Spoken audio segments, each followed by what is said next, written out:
somebody says, John, is being a business broker the same as being a real estate agent for a house? Do you say yes, no, or maybe? That's a really good question, and one that I get a lot. So there are some similarities in the sense that we have an MLS system. In Florida, you actually have to be a licensed real estate agent to do business brokerage. And we do get paid at the closing table. So those are the similarities, but that's about where it ends.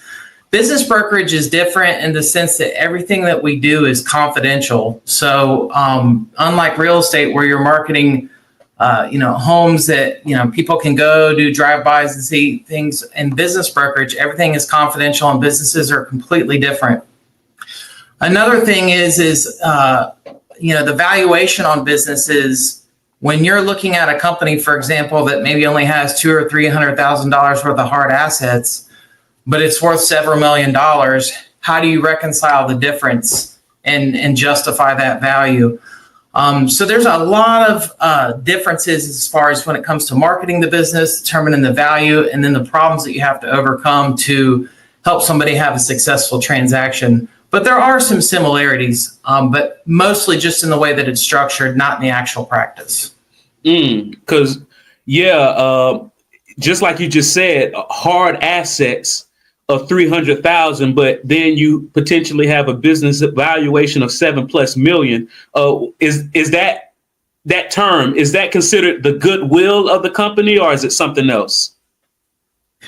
Well, goodwill is a part of it, but businesses are typically valued. What you're buying is the cash flow of the business. So it's the business's ability to generate a cash flow, and the assets that are involved in that business, whether that be trucks, employees, whatever it needs to produce that cash flow, is all included in the value of it. So, like a trades business, for example, that has trucks and employees and an office, you may add all that value up. And if you wanted to start one from scratch and just buy those assets, it wouldn't cost you near as much to buy something that's already established in the community, that has a recurring revenue, a customer base, goodwill with its clients and customers. So the goodwill is certainly a part of it, but does that answer your question?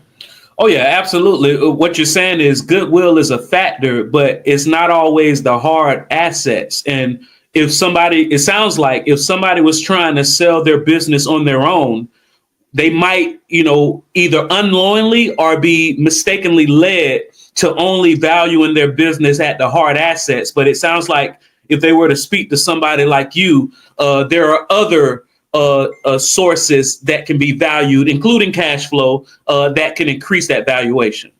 Yeah, there's several different ways you can value a business, but typically when we're looking at it, it's based on what the earnings of the company are, and the assets are part of what it takes to generate those earnings.